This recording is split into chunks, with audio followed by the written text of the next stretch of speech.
You've done me wrong. Our love is dead and gone. But as far as I can tell, the blues is alive and well. That's The Blues is Alive and Well by Buddy Guy. He's a blues legend.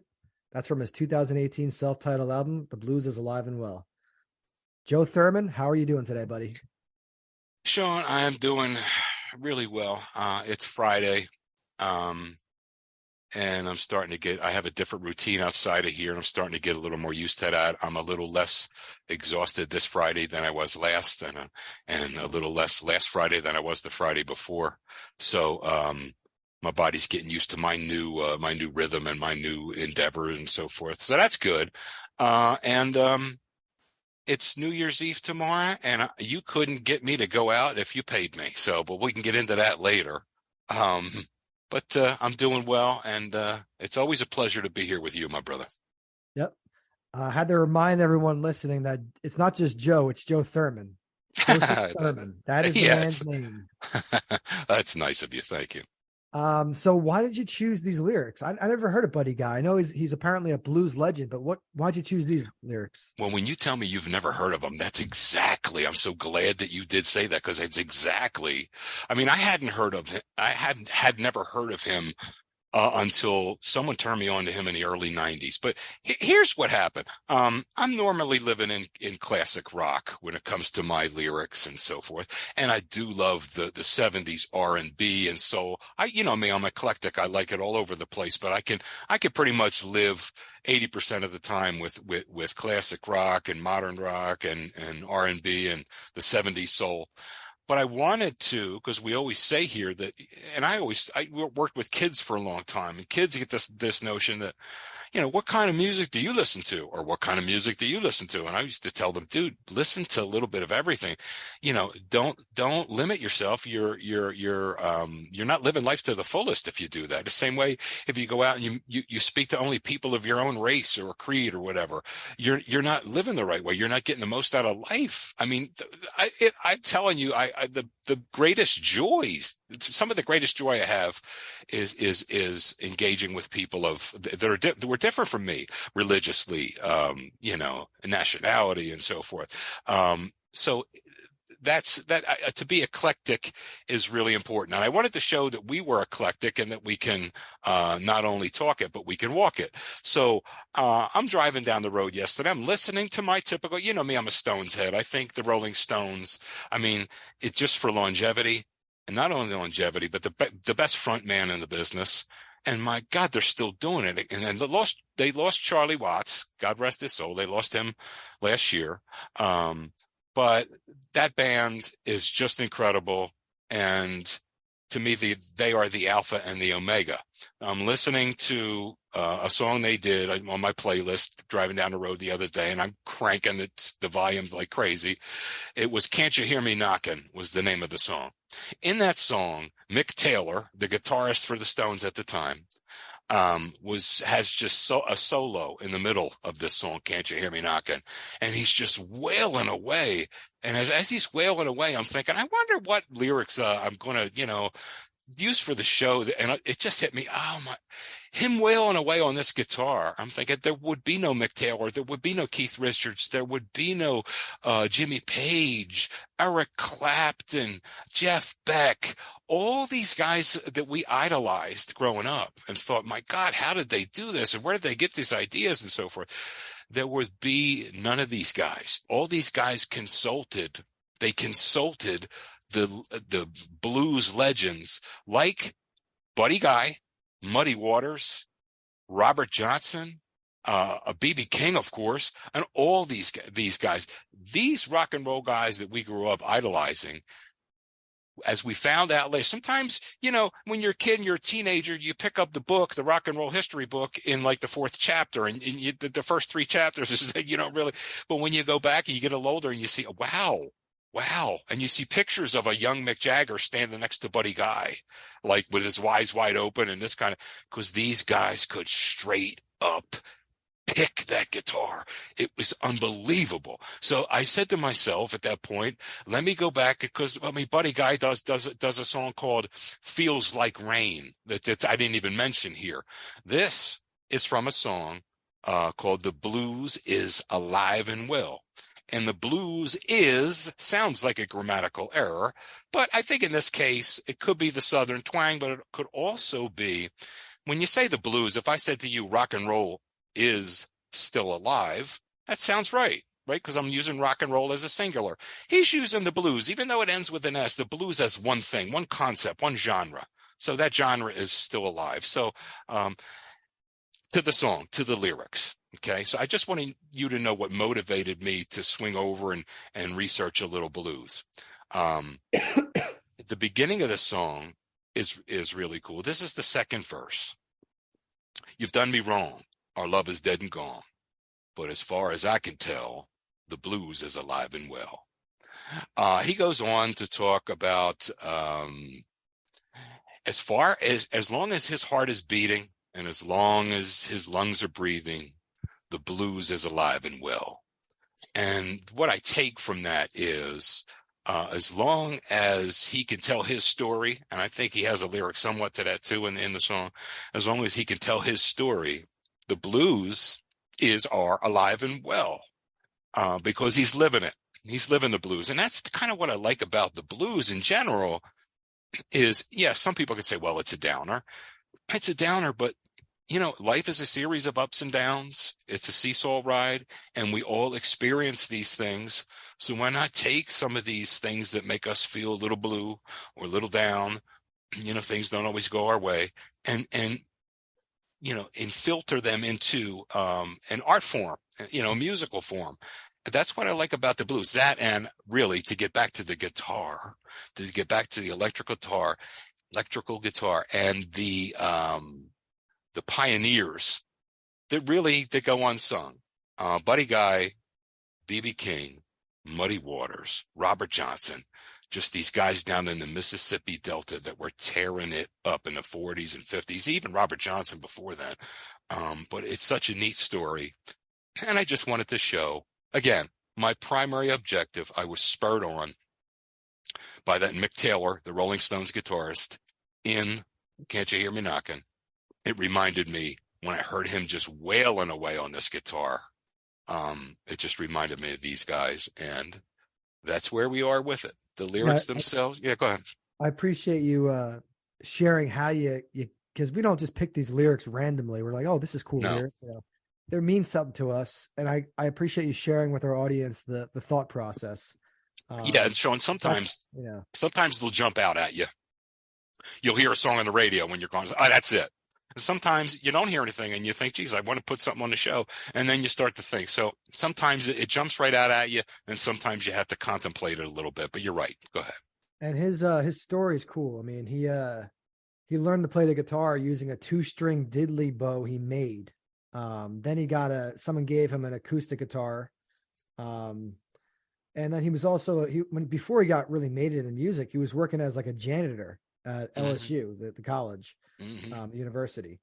So he's got a really cool story, and I love learning about inspirational people and pioneers in their field because as an African American guitar player and as a blues artist, his influence reaches way farther than a lot of people may realize. I mean, I didn't even know. I'm sure I heard the name Buddy Guy before. I feel like maybe on Howard Stern's show he might have mentioned Buddy Guy. I'm not probably sure. Because he appreciates music. And good guitar players, but this guy inspired people like Eric Clapton, Hendrix, Jimmy Page, Keith Richards. Yes. Gary Clark Jr., John Mayer. So, and he actually said he played with the Muddy Waters back in the 60s a little bit. So, tremendous stuff.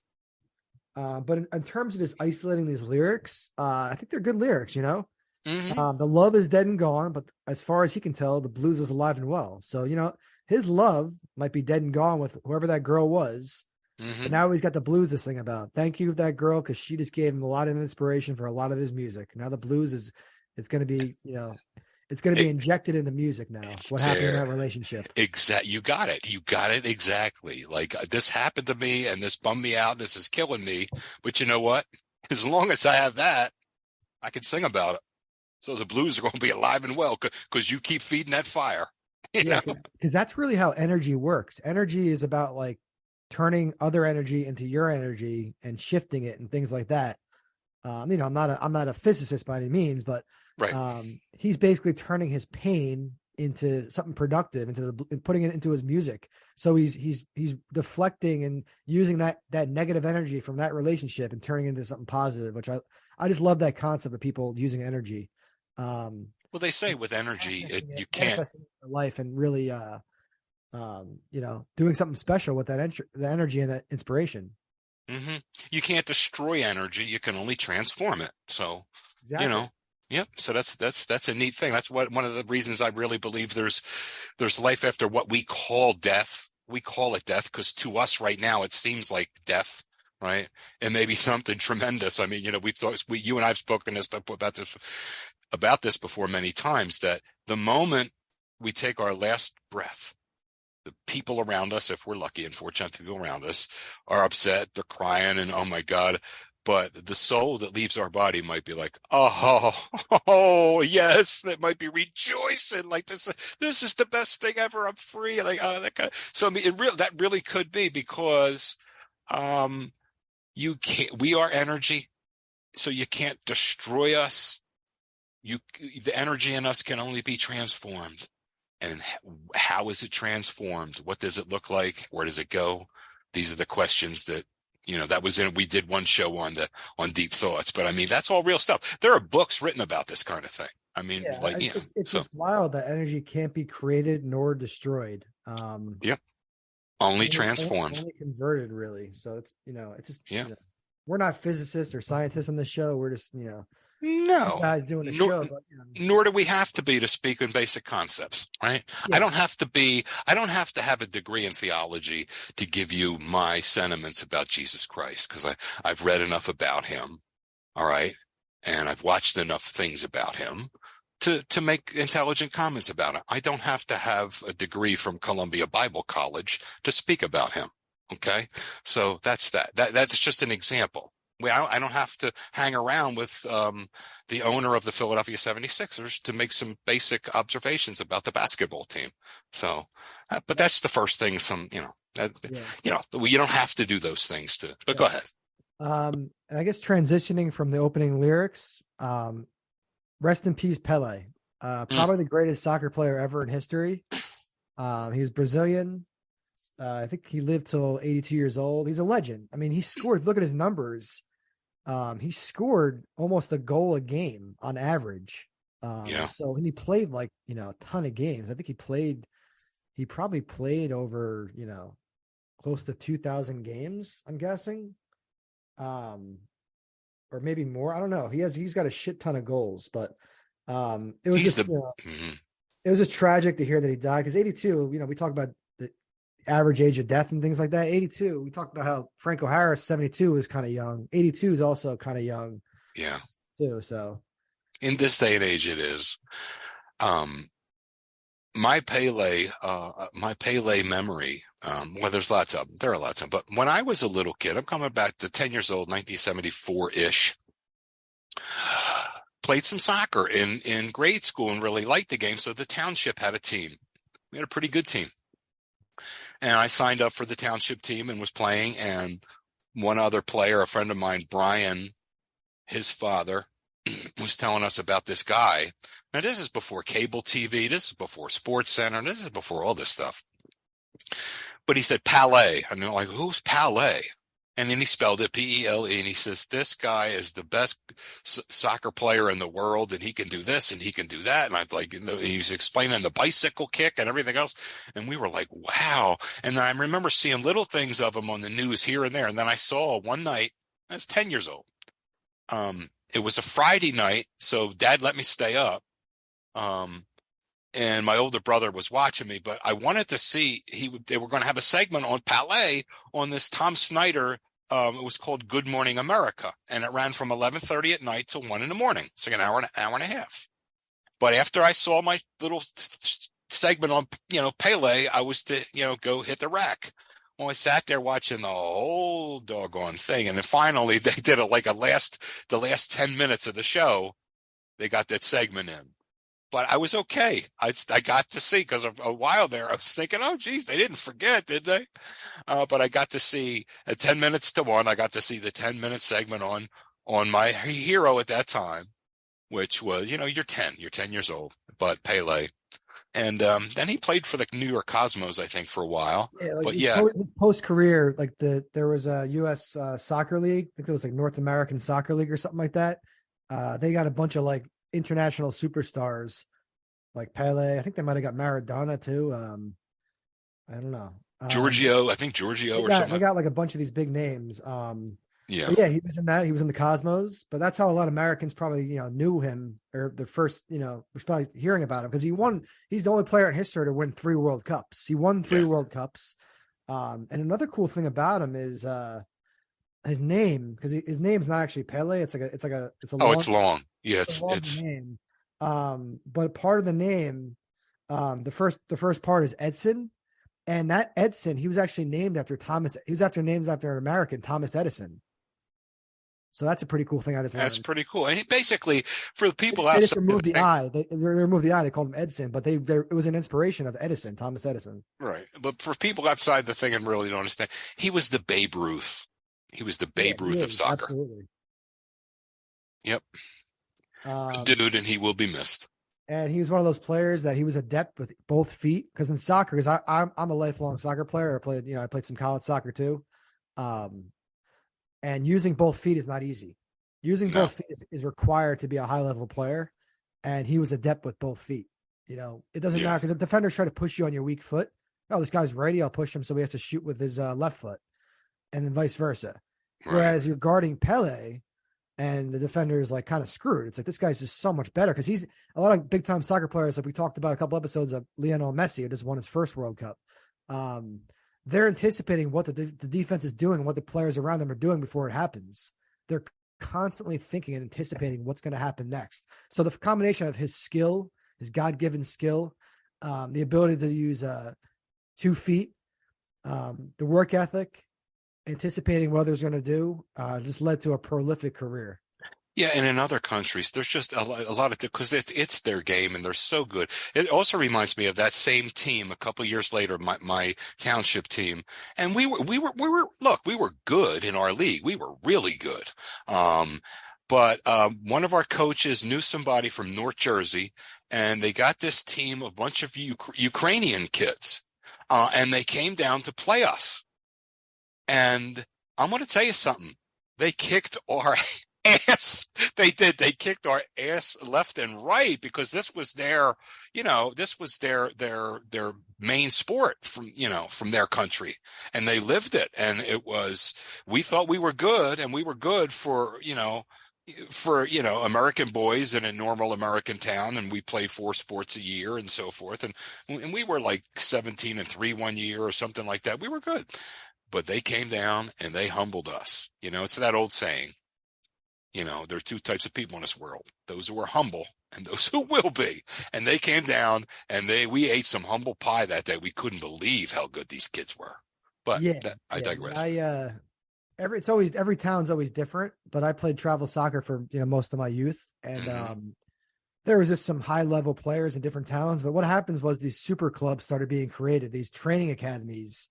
We had one called Match Fit Academy, another one called PDA, Players Development Academy, and they Mm-hmm. would basically just recruit and get the best players all over the state. And they being like it's almost like they were playing pro soccer. These players were just so much Right. better than everyone else. Right. So we had our I played in some like special clubs too, but we had upset them a couple times and here and there, but those clubs are by far better than a lot of us. But anyway, I digress. Rest in peace, Pele. He was a hell of a player. I'm sure he was a hell of a guy. I just want to say one more thing before you close the book on him. Okay. I saw on Sports Center they're going to have him laying in state on the 50-yard line of the pitch in there in his hometown or wherever in the home where he played on the 50-yard line. And then they're going to carry him or have a procession through the streets. So there's more to watch. There's more to see to keep your eye peeled toward people who Absolutely. watch Sports Center or something like that because that's powerful stuff, man. Yeah, they're gonna have some cool commemorations and whatnot. Yeah, We had to make sure we because it just happened I think today. So yeah. so Yesterday, yeah. good timing for the show that we get to mention him and commemorate his life. So moving on to our actor tonight. Joe, you chose this one. How about I'll let you introduce him? Sure. Now, as we say here all the time, we are going to, if you picture a fence post, every 100 yards, a fence post, those posts are going to be the giants in the industry. And in between, we're going to have actors who are behind the scenes and are really, really good, and they go unrecognized or don't get enough credit. Ed Harris comes to mind as one of mine that's really good that never gets the right credit. But tonight I'm going to do a fence post, guys. I'm not going to do my holy grail. And I told you who that is.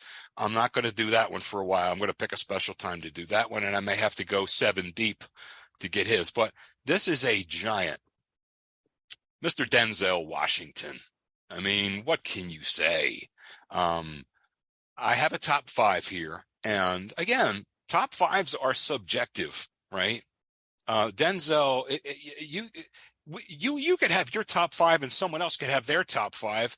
And we may not have a movie that overlaps on any of our lists. Okay. He's that good. But you also bear in mind, me, I'm not going to say a Civil War buff, because when you say Civil War buff, you imply that you know a hell of a lot about it. I don't. I'm not a Civil War buff. I don't know enough to call myself a Civil War buff. However, I'm a Civil War enthusiast. So my number 5 is a movie called Glory. It was Matthew Broderick was in it. It was about an African-American regiment in a civil war. And if you look into history, I don't know if we win that war without the help of our African-American brothers helping the Union. But he played a part. It wasn't a giant part, but he was there the whole movie. It was a pretty good part. He played a private in the United States, in the Union. And Morgan Freeman was in the movie. Broderick was in the movie. I mean, it was a really good movie, and I dig Civil War stuff. So that was my 5. 4 was the movie or play. It was the movie Fences with Viola Davis, who we mentioned a couple weeks ago. 3 was a Spike Lee joint. Okay, it was He Got Game. He was Jesus Shuttleworth's father in the movie, and what a character he was. Number 2. He had a great afro on that movie too. He did. He let that out there. Number 2, man, 2 and 1. 2 and 1 kept bouncing, kept toggling. They could have gone either way, but 2 was Remember the Titans. The football coach. Great movie. Great movie. And not only that, speaking of Gettysburg, there was a scene in that movie where he runs his players in the middle of the night, and he runs them through the woods, and then through the woods a little more and across the field, and he stopped. And he says, "You see this? This is Gettysburg, fellas. You know how many guys died out here?" And he gave him a pep talk. But I didn't plan that either. It just came to me, just remembered. But Remember the Titans, the gist of that was about, the times and about how a football team, a sport like football, can unite people of all sizes, colors, creeds, and so forth. Number 1, without a doubt, King Kong ain't got nothing on me. Training Day, what a movie, what a movie, what a movie. Now, I don't like his main character, but he was a badass mother. He really was. He really was. And I just think his role in that, his acting in that was unbelievable. And he made you hate him, that's for sure. He made you hate him, and that's a good actor plays a role like that. If he can make you hate him, he's doing a damn good job. Yeah, and that scene in Training Day, where Ethan Hawke in the beginning, he gets in his car. It's like a Monte Carlo. It's an old school car. Yeah. And, Denzel is like really like just pushing his buttons and testing him to see what he's made of. Mm-hmm. And he says to him, "You don't like narcotics? Get the fuck out of my car. Go back to the office. Get a nice pussy desk job. Yeah. Decent bad checks or something." You know what I mean? He's just putting it in perspective. He's like, "Get the fuck out of the car if you're not ready for this." You know what I mean? So that's but yeah, your top 5 is vastly different from my top 5. And that's okay. Shows you the range of this actor. Yes. I think Denzel's an awesome guy. He seems like a great guy in real life too. He's got it all going. He's got the looks, he's got the charisma, he's got the acting chops. He was born in 1954. His big break, because a lot of actors, especially actors who were born in the 50s and 60s and 70s, they didn't get their big break till around 30 years old. I think he went to Fordham University for a year, then he like dropped out to go study acting in San Francisco and moved across the country. Then he started acting in theater. And then he really didn't get his first real big role and break. St. Elsewhere. Was St. Elsewhere. It was a show that ran from like 1982 to 1988. So he started off on TV. He was a TV actor. Yep. And then it wasn't until around 1989 when he was in Glory, the movie you referenced. Once he was in Glory, that's what really got his career rolling. Because, looking at his body of work after Glory is just crazy to look at some of these movies that he was in from like 1989 to like 1996. He was in some big time movies. So he was in Malcolm X in 92. He was in The Pelican Brief in 93. Philadelphia also in 93. Mm-hmm. Crimson Tide, Virtuosity, Courage Under Fire, 96. The Preacher's Wife. Actually, Preacher's Wife's an underrated movie, I feel like. That was in 96. Fallen, 97, 98. He Got Game was 98. You get my point. He just started going on a run. Antoine Fisher, yeah. Yeah, I mean, The Bone Collector, The Hurricane, Remember the Titans. Ricochet was a movie that yeah. Mm-hmm. But he was in a lot. But in terms of my top five, I would say, not in particular order. It's Training Day. It's American Gangster. It's Remember the Titans. It's The Hurricane. I'm surprised you didn't put The Hurricane on. That was a great movie. The Boxer. I almost went Gangster, but I don't remember Gangster? I don't remember the other one, The Hurricane. I don't remember that. No, you have to watch this movie. I'm going to. It's a great movie. Yeah. It was from 99. He was also in Philadelphia with Tom Hanks. That was a great movie. Kind of uncomfortable movie for a lot of people because he played a lawyer and they had to represent this guy suing his law firm, trying to prove that they fired him for this specific reason. Then he's in a franchise now. Because he's not in a lot of stuff anymore. He's older now and he's kind of picking his spots and enjoying his money probably and just taking it a little bit easier than he used to. But I'm certainly it's not a lack of people trying to get him in the movie. He's in the Equalizer, and there's been the Equalizer 2. I think there's an Equalizer 3 coming out. It's one of those franchises. It's like John Wick. He plays a badass guy who just kicks the shit out of people. Yeah. Joe, have you seen any of the Equalizers? I haven't. I heard some younger folks talking about some younger cats talking about those. I haven't seen them. I'm kind of happy you haven't seen some of these movies because if you really like Denzel Washington, these are some great movies you have to check out, man. Did you see John Q? No. Wait a minute. Where his son's in the hospital. Yes, I did see that. That is a good one. What about the Manchurian Candidate? I've heard the title before, but I don't think I saw that. And I want to tell you about it. One he did with John Goodman back in the day, and it was called Ricochet. And I remember it because they were singing a Stones tune, "Time Is on My Side." Time is on my side. Yes, it is. Well, they were singing that. He plays a cop in that, right? Yeah. But I remember the tune. I remember the movie. Now, it's been a long time ago, Sean, but I remember that movie at the time thinking, that's cool. They got a Stones tune in here. Plus, wow, this is pretty cool. This plot is pretty cool. John Lithgow plays the guy who's like tormenting him, right? Yeah, it was Lithgow, and I thought it was John Goodman. No, it's Lithgow. It's Lithgow? Okay. See, that's what I knew was one of the. But I remember the movie is so cool. It was cool. Another actor we'll focus on one episode too, because Lithgow is a great actor too. Yeah, he's a complex character, that one, but yeah. But yeah, I'm glad you gave it your top five and picked Denzel out because Denzel, always growing up, what I heard from like my mom and people around me was like, man, this guy's a great looking guy. And I'm young and I'm thinking, I'm just happy that they're not just saying that white people are good looking. They have all these opinions on all sorts of races. But in particular, it was Denzel Washington. It was like, oh my God, Denzel! Like they really like Denzel Washington.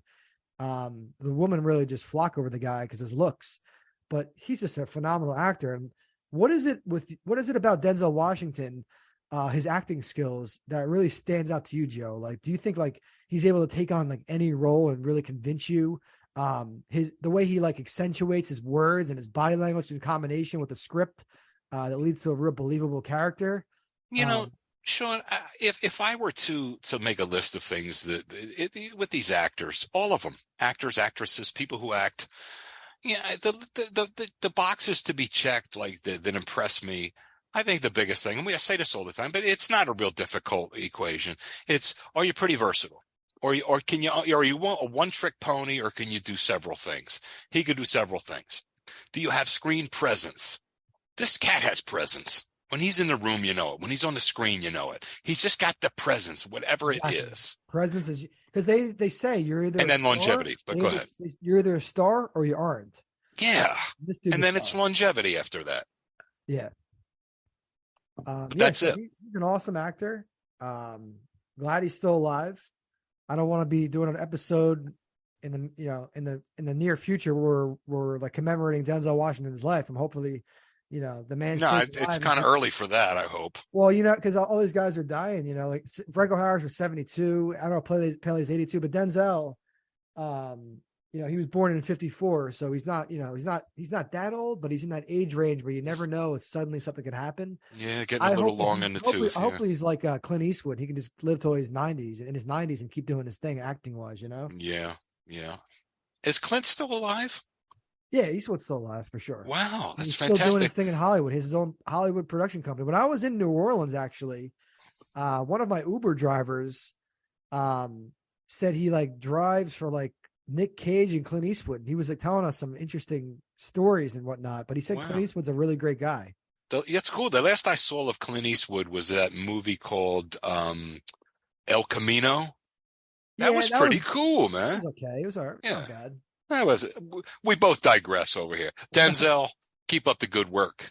All right. Yeah. Shout out to Denzel Washington. We love you, man. As far as our Snapple fact today is Snapple fact number 45.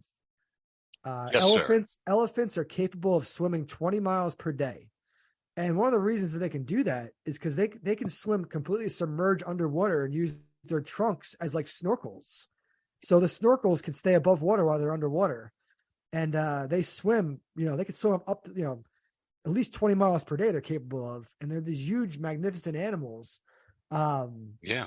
And it makes sense, you know what I mean? Because now that I'm thinking about it, I've seen like these National Geographic videos and things, and I've seen elephants in person too at like, at circuses and at like, safaris and whatnot. But, it's pretty cool. They could use their friggin' trunk to breathe like it's a snorkel. That is right. I was actually a little surprised. I mean, I know animals can always do more than we think they can do. I know they do peculiar things that we never realized, but I just didn't think. I thought to myself, wow, that's a hell of a long way for an animal that big. But you're always surprised, That's why Snapple facts and so on, that's why they're mostly always surprising like that. But I guess you're right. After you really, really think about it, it does make some sense. I mean, they are big, but that's a lot of muscle there, So they're amazing creatures with their memory, and they're really neat. And people love to interact with them. The circus people and so forth, and zoo people. My most recent memory of an elephant, I just saw this movie, this new Brad Pitt and Margot Robbie movie called Babylon.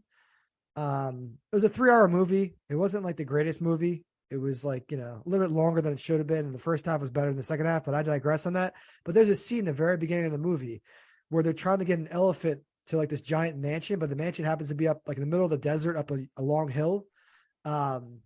And the guy's pushing the elephant. The elephant's in the back of the car because he goes to pick up. He's like, I thought I was here to tow a car, tow trucks or something like that. He didn't tell me there was an elephant. He's about to leave, and the guy greases his palms, basically gives him cash to help him transport this elephant to the party. And then as they're pushing the elephant up the hill, because the car stops, it's about to roll that back downhill. Like, what do we do? How do we cut weight to like make sure we can get this elephant uphill? Anyway, he throws some grass in the elephant's ass, and I guess it induces the elephant to start shitting like crazy. And the amount of shit that comes out of this elephant, and they just keep pushing it up the hill. I don't want to ruin it for anybody who's seen Babylon. This is not really a spoiler. It's kind of a disgusting scene, but it's funny. But anyway, you brought up the Snapple fact with the elephant. And this is most recent elephant memory for me.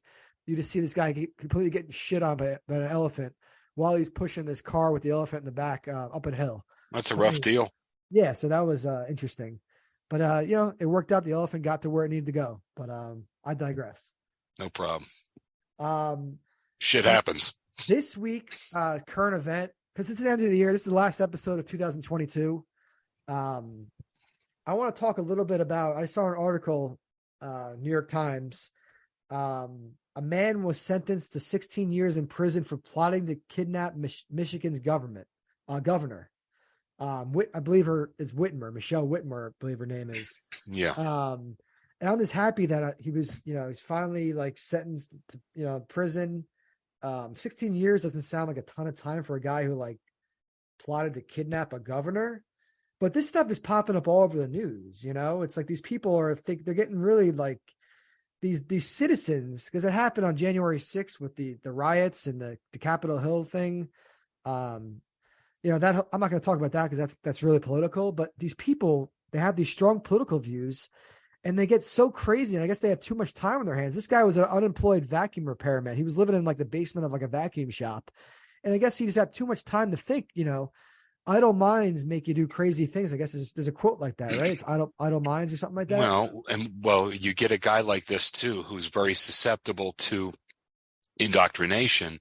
And then you get people on the TV that feed these jokers exactly that kind of thing to make them. Now you've already got a guy that, like I said, you've got a volatile character here.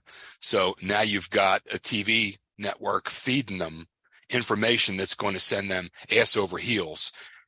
So who's to blame? I think the so-called television network, or the shit pile, since we're talking a lot of shit today, a pile of shit, I'm not going to mention any names, but that network that feeds jokers like this, that kind of information, should bear some responsibility too. But I'm not going to, Sean, I'm not going to get political. I'm starting to feel my triggers go. I'm just going to bring it down here. I'm going to let you talk a little bit more about this character, Yeah, so and then I'm going to move on to the next, because I don't want to venture into anything here. Go ahead. You can finish the story. So he was an adherent of something called, I didn't even know this existed. It's called the Boogaloo movement. They seek to overthrow the American government. So they have like training sessions and heavy weapons and scouting missions. But they could have easily killed the governor. It was a botched kidnapping. But what happened was the FBI infiltrated the group. This is what happens a lot. The FBI, they're always trying to keep our country safe. They infiltrated this group with this crazy guy, and they put a stop to it pretty much. I think what happened was, well, he wasn't alone, Sean. There were about a traffic stop, 6 other guys with him. But go ahead. Yeah, there was a traffic stop, and then law enforcement, someone was killed, and then there was a negligently constructed bomb.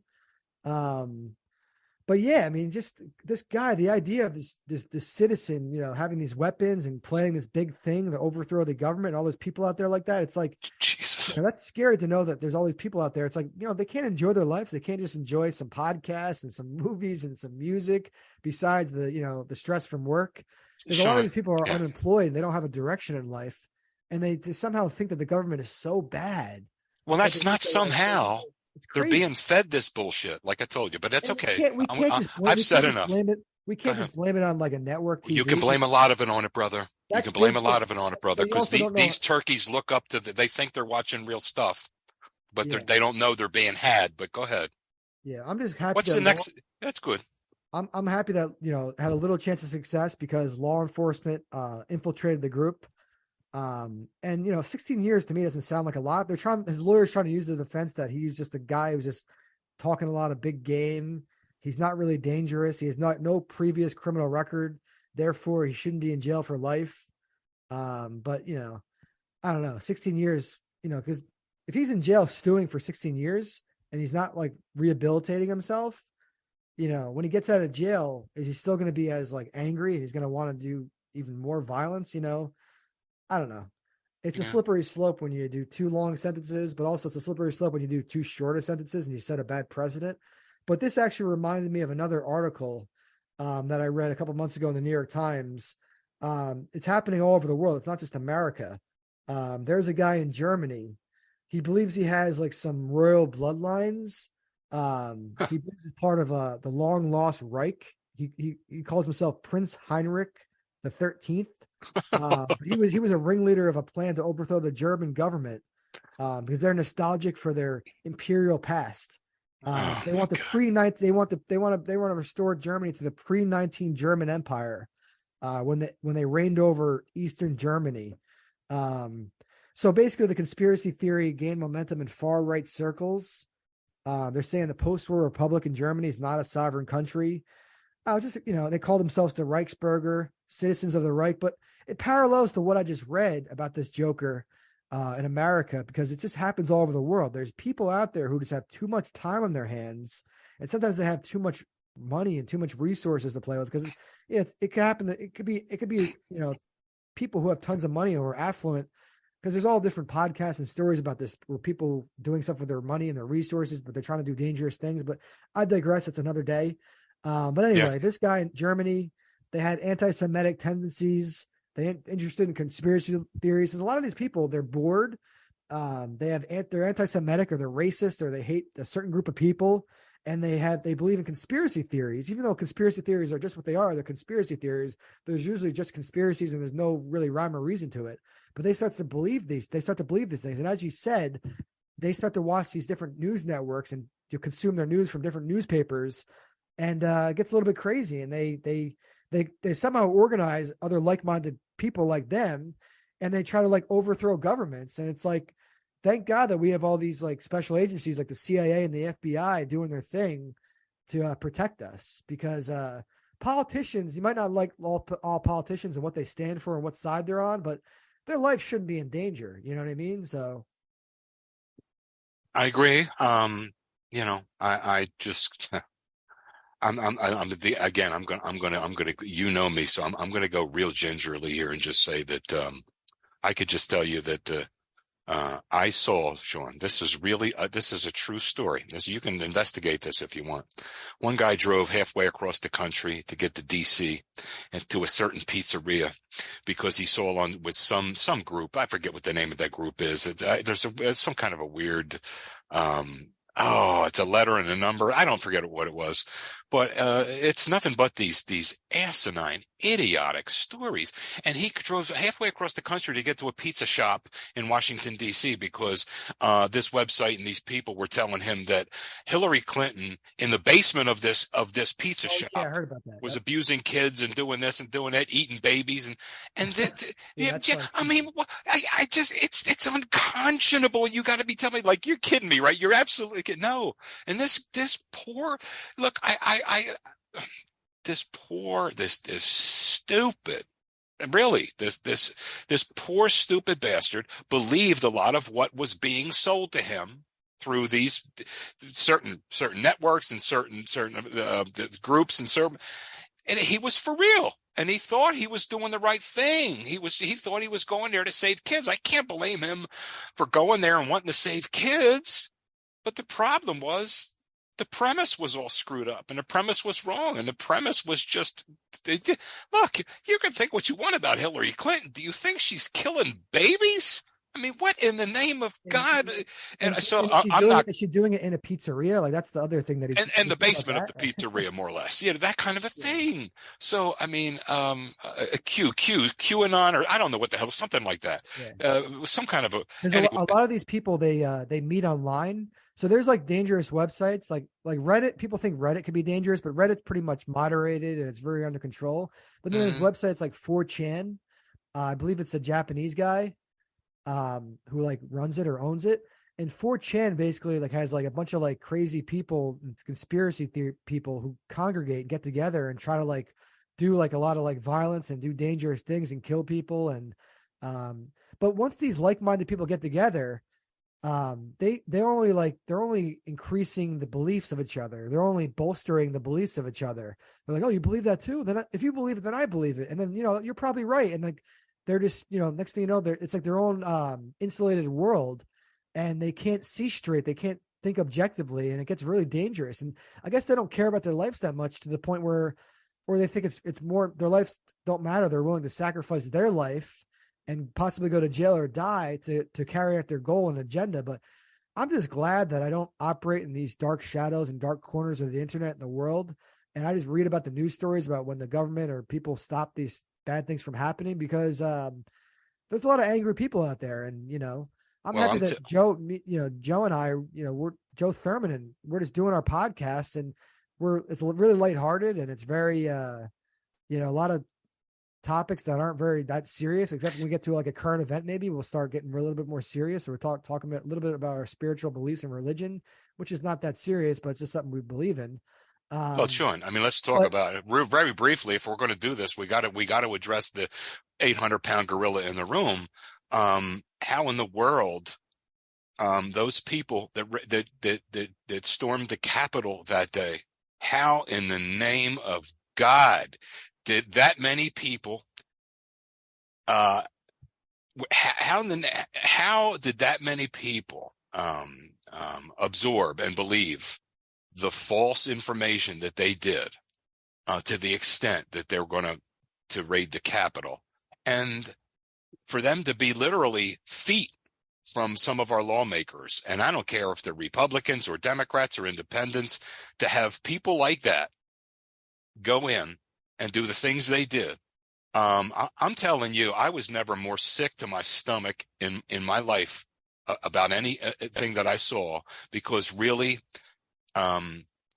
those people, if they would have been leveled with, they would have been pissed off that they lost the election or whatever happened or whatever it was, but they would have been pissed off and disgruntled, but they wouldn't have done what they did. They did what they did because they were encouraged. They should have been discouraged. It still takes the person to make the decision. And I think what happens with a lot of these networks, it's not always because the networks are really Sean, no. They're a I'm not buying that. Less influential than what happens when people get together with their crazy ideas and they start reading these other papers that I'm are more extreme. I'm not going to buy that.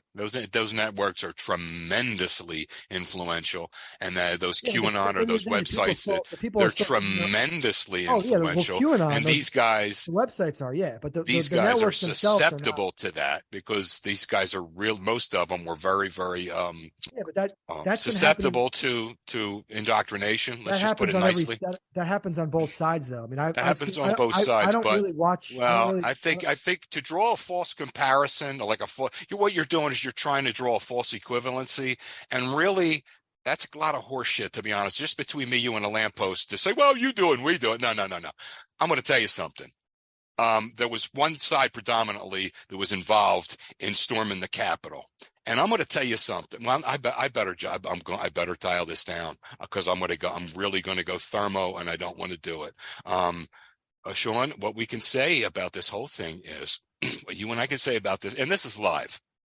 What we could say about this whole thing is, your point that you were trying to make about this was, when you feel good about, look, the thing about storming the Capitol is that, unfortunately, a couple people did die because of these idiots, but in the long run, the Congress was able to do that day what the framers would want them to do, and that was to fulfill their obligation, and they did that. So the good side did win. Unfortunately, a couple innocent people had to die because of these morons, but it's okay. And I'm not going after any political party. If you were there that day and you were storming the Capitol, I don't give a goddamn what your political affiliation was.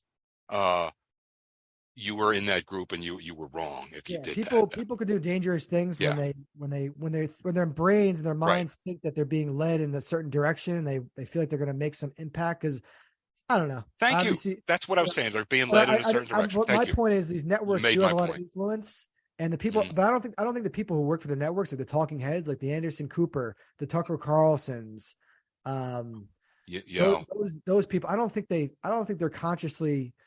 Let me tell you something, Sean. They want to incite a side to do violence. I think what happens is they get a little of the information from all different sources. But at the end of the day, these people are going to make their own decisions, and they obviously have screws loose to the point where they're willing to do some crazy, violent things, and it's unfortunate.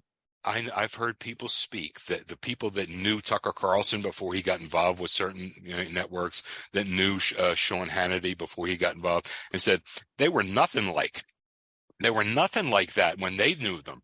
What happens is they get on a certain place in a certain job, and they get money forked at them to say the things that they say. Then they get off the air and they say, "Oh my God, I can't believe I did that." But hey, I got to make money. And I'm telling you, it's when you get that much money in front of you, you're good. And then they'll rationalize it. well, I just said it because it was here, and Nazi soldiers rationalized what they did, because rationalizing is just you're trying to live with yourself about doing something. So I'm just being honest with you that guys like that, and I'm telling you, I know one guy in particular said Tucker Carlson he was nothing like that, but he got on here and he got money and he got paid, and now they get off. Now, how many times do you see I've seen 2 or 3 people from certain networks say, I can't do this anymore. I can't look at myself in the mirror every morning when I'm shaving. I don't care how much money I'm getting paid. I can't do this anymore. I'm going to quit. I'm just going to go somewhere else where I could do real news and sleep at night. And I'm telling you, hand to God, there's one place from where they run, right? They go other places, but there are 1 or 2 places from where they are running to think, my God, I can't do this anymore. I cannot live with myself. I'm a journalist. I'm a real journalist. I went to college. I want to do real news, and I don't want to live with myself for blowing smoke up the ass of a lot of people. And that's what we're doing here. But that's it. That's as far as I'm going to go with it. At the end of the day, we're all Americans. And at the end of the day, when I calm down, I reflect, and the law or the political party I belong to mostly is Christianity. That's what I belong to. So whenever I have moments like this, I get a little hot under the collar and this and that, because everything I told you is accurate and true. You can go look it up. You can research it. You can't twist it any 6 ways from science. It's true. Okay. At the end of the day, though, I don't care if you're Republican. I don't care if you're Democrat. If you're a good person, a decent person, you're okay in my book. And if you're not, we're not advocating any side on this show. No.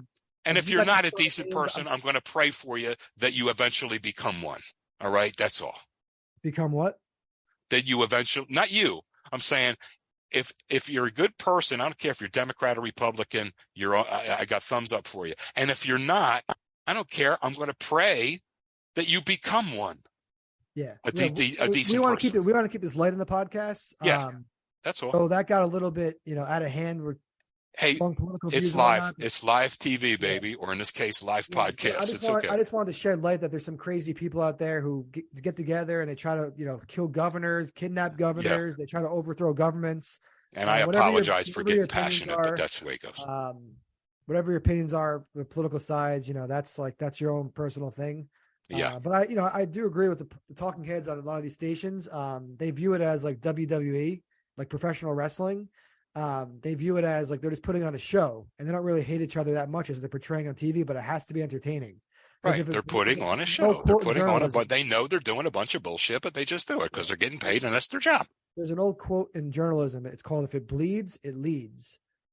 So they go with what bleeds and what really gets people, their tempers flaring and gets them talking. Yep. Gets them emotional. Unfortunately, there's unstable people out there who, go to do bad things when they have all information in their mind. They don't know what to do with it. They think they're going to cause a change, but a lot of times it doesn't end well for them, and they really didn't do anything that was special. And hopefully they get caught. Anyway, let's move on to sports. I had a good gambling beat, actually. Good gambling beat. Really good one last night. For some reason, the Knicks were losing by 14 the third quarter, end of the third quarter.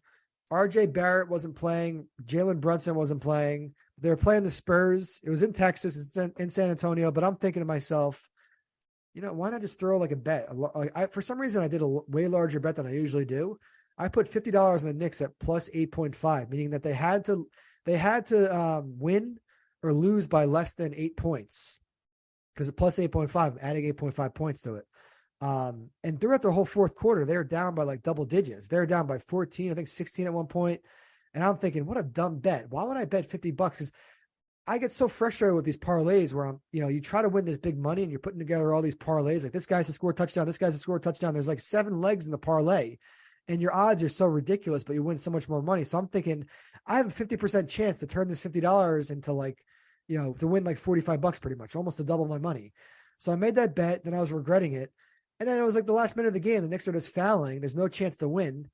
And I'm thinking, okay, this game's probably, I'm not going to win because they're down by like double digits. And then on like the final like 10 seconds of the game, Emmanuel quickly goes down the court and he hits a layup with 2 seconds left, about, less than 2 seconds left. And the Knicks lose by 7 points. And I'm like, holy shit, I just won my bet. So I was like, I went from like agony to like just complete, happiness, but that's gambling. You know what I mean? It probably wasn't responsible of me just to throw the bet for 50 bucks, especially maybe for like $5-10, but I did 50. End of the year, I was thinking, why not? Got a 50% chance. And that was my good gambling beat. But speaking of the Knicks, they a couple episodes we were talking, they were doing so well. They're on an 8-game winning streak. They've lost 5 games in a row. I know Jalen Brunson's been out the last couple of games, but they're just a frustrating team. You think they're going in the right direction. You think they're doing good things, and then they totally fool you. Yes, Jalen Brunson and RJ Barrett are big parts of the team, but to lose 5 in a row after winning 8, and to lose 5 in a row to not really good teams, like to the Bulls, to the Spurs, to the Raptors, like it's like, come on. What are you doing to us? What are you doing to us? But New York fans, we expect this. And, now the Knicks I think they're in 8th place in they're still in the playoff race, and they're still going to be in the playoff race as long as Brunson's healthy and he comes back in the new year and plays well. But yeah, they're in 8th now. But your Sixers, Joe, they're all the way up to 5th. They're playing great. I think their winning streak was snapped recently, but they're 20-13, and they were 12-12 a couple weeks ago. Now they're 20-13. So things are looking good for the Sixers, especially without Maxey. Yeah, I mean, I think Maxey's due back. I think any day now, he's going to come back. And he is really, even better than I thought he was going to be. I thought he was going to be a really special player. He may even be in that superstar. He may wind up there. He's really superstars. He has a lot of work to do to get there. Yeah, he might. Right. But he's maybe in the tier just below it, but he's a tremendous young player. And you add him to what they're doing now, if they stay healthy, we'll see what happens. I still think though that the Boston and Milwaukee are just, I don't know. I guess they're just invested a little more. I don't know. The Sixers still have to show me quite a bit, but at least things are looking up. So that's something. And sneakily and subtly, the Nets have got the 2nd place in the Eastern Conference now. The Nets have been on a tear lately. They're 23-12. The Nets so Kevin Durant and Kyrie Irving, that connection's really working. And I don't even know if Simmons is even playing a big role at all. Who? Ben Simmons. Oh, okay. Okay. But the Nets, they haven't lost in a while. I mean, and they're beating some good teams. They beat the Hawks, the Cavs, the Bucks, the Warriors. Let's see who else they got in here. Yeah, I mean, not every team was great. Their last loss was on December 4th versus the Celtics. But since then, they haven't lost, and they're playing really well. So it looks like that coaching change from Steve Nash to Jacques Vaughn is working out. And when you have a healthy Kyrie and you have a healthy KD, the combination of just 2 superstars, they can beat a lot of teams in the league, especially offensively. Because in basketball, if you just have like 2 or 3 good players, you don't even need the other players to really shoot the ball much, if ever. You can just keep passing the ball around between those 3 guys. And obviously the other guys touch the ball too, but they get those guys open shots and do picks and screens and whatnot. And they have the natural talent off the dribble, and they can get a shot anytime they want. So that superstar power is really driving the Nets now. But in terms of college basketball, Villanova was doing pretty well since Cam Whitmore came back. But we lost to UConn on Wednesday night. UConn was ranked 2 in the country. They're undefeated. I didn't expect us to really win, but I thought maybe we would. But we still don't have Justin Moore back. But, I think things are looking up. We're playing Marquette tomorrow on New Year's Eve, an afternoon game. And then after that, we're playing Xavier. So we got a tough Big East schedule coming up. So we'll see what we're made of. An unfortunate thing happened for Villanova was in college basketball, there's a lot of transfers now because when you transfer, you don't have to sit out a year anymore. In the past, you had to sit out a year. And now there's all the national NIL deals where the players are getting paid. So one of our point guards, he's only a redshirt freshman now. His name's Angelo Brizzi, who was not our point guard anymore. He wasn't playing much, but he decided to transfer. I thought it was kind of a hasty decision. I thought if he really stayed in the Villanova program, he would probably, by year 3 or 4, he'd probably be a tremendous player. But I think he saw the writing on the wall. There's another point guard we have, excuse me for coughing. Another point guard we have, Mark Armstrong. He's been playing well lately. He's getting more time than Brizzi. And I guess Brizzi didn't like that he wasn't getting a lot of time. I got to get your cough button fixed, but go ahead. Yeah, I have one of those. I have a microphone that's supposed to cut out a lot of these noises, but I guess it's not doing a great job. That's okay. Yeah, Brizzi, okay. Brizzi's transfer from Nova. I wish him the best, but I really wish he wouldn't have given up so quickly because he knows he doesn't have to sit out a whole nother year. And he probably figures do it before the semester ends. He'll go to another school second semester in the spring, and then he'll start practicing with a new program. But I don't know. I don't like players giving up that quickly because we attract a lot of guys at Villanova who buying into our program and know they're not going to play right away unless they're like absolute megastars like Cam Whitmore. But, I think Brizzy, he was recruited during COVID. So Jay Wright and the coaches didn't really get to see him a lot in person. They kind of recruited him virtually. So maybe that was part of the issue. But I saw some flashes of potential in him, and he really played hard. He was diving all over the floor. I really wish he would have given us another year at least. Because Chris Archidiakono is our point guard now, but he's really not the right guy. He's playing because he has more experience and he's been in the program for a couple of years. But I always expected that Mark Armstrong and Brizzy would take over his minutes.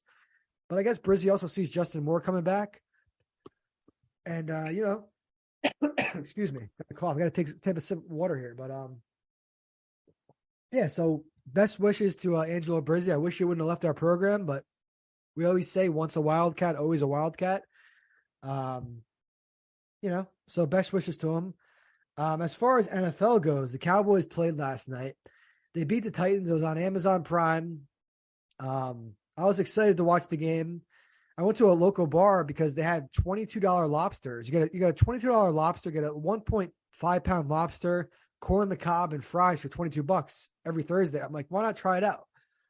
And I get there, there's not a spot at the bar, and they go to put the game on to me. But then I asked, like, while I'm waiting, I'm like, do you guys have any lobster left? And they ran out of lobster by 8:00. So I gave up on that. I walked out of the bar. But, I was watching the Knicks Spurs. I was watching the Cowboys Titans, and the Cowboys won the game. Dak played okay. I think he had one bad interception, but he had a couple good touchdown passes. The one pass, I believe it was to Gallup, was a really nice pass. Or it was to Schultz. I think it was a tight end, the back of the end zone. So, he's doing his thing. He's serviceable, but he's still Dak. He's still not a superstar, and he still has his moments where he loses his focus, dumb interceptions. But Joe, did you have a chance to watch the game at all last night? Okay, so I knew they were playing. I was watching something else, but then I have a little feature on my TV where I can check scores on the right-hand column of the screen. And I thought, man, maybe tonight they'll get upset and the Birds will have, the Eagles will automatically just by default, they'll just win the thing tonight, the home field advantage. So, and I saw Dallas went up 7-0. I'm like, oh man. And then I think it was 10-0 at one point. I figured those Titans aren't going to do anything. Then I checked it about 15 minutes later. It was 10-7 or something. I thought it was real good. I thought, So I did. I switched over and watched a little bit. And then when Dallas started to pull away again, it was like in the 5 minutes into the fourth quarter when they went up by 14 or so. I turned it off. I do know that there was a big loss on the offensive line. I don't know if it was the center or whoever it was, but that's going to be an interesting loss. But I just wanted to see if the Eagles could, from their living rooms with their feet up, just win home field last night. But we're going to have to go out and play the Saints, and the Saints are not that good record-wise, but they're always able to beat you. So I want them to go out Sunday and take care of business. It's going to be Garner again.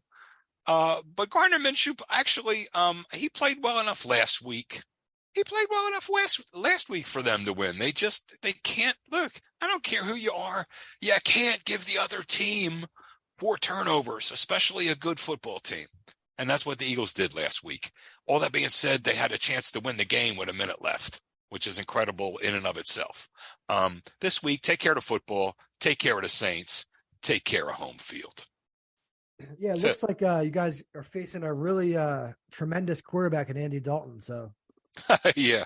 The Red Rocket. I mean, I had high hopes for him on the Cowboys because I thought he would be a really good backup, and then he got a chance to really play a lot, and he didn't really do that great. But he's always been a weird quarterback. I don't think he's ever won a playoff game. He's survived in the league. He was a starter for a while, a good situation in Cincinnati where they had no competition, and he was their starter for a while. But I guess they saw that he didn't win a playoff game and that he wasn't a top tier quarterback, but he's always somehow he gets on teams where the starting quarterback gets hurt. So he's always lucky when he's the backup because he gets a chance to be the starter for a little bit, Well, yeah, I heard a stat the other day, and stats are weird, but I heard a stat the other day that Andy Dalton is undefeated against the Eagles. Now I don't know how that happened.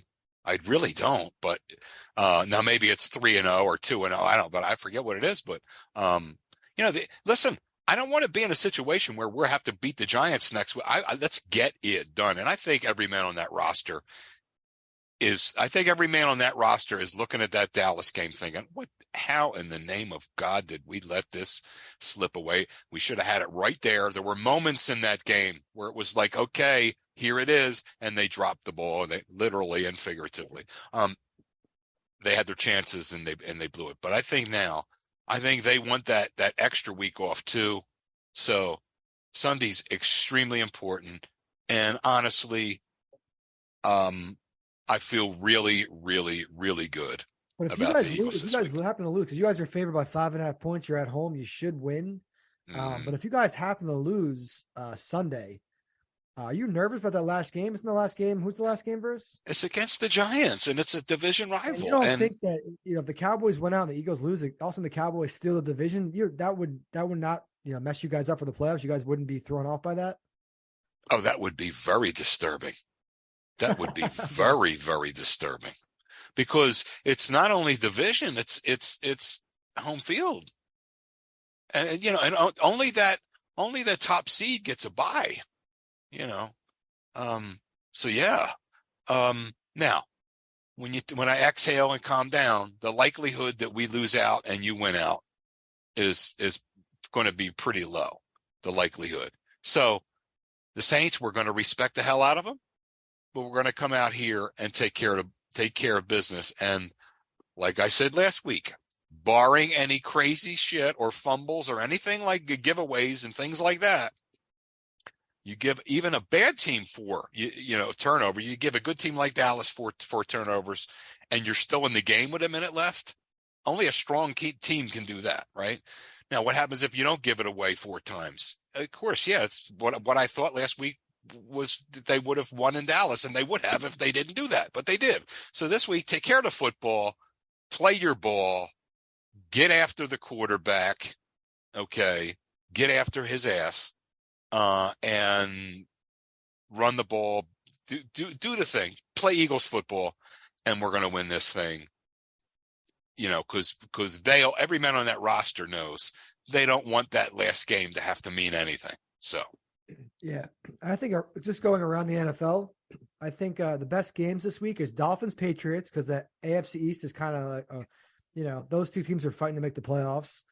Then you have Dolphins Patriots is 1:00 also. Same as the Eagles game. Vikings Packers are playing the 4:25. That should be a good game, because Vikings Packers is always competitive because Aaron Rodgers versus the Vikings, But I think the best game is Monday night, Bills versus Bengals.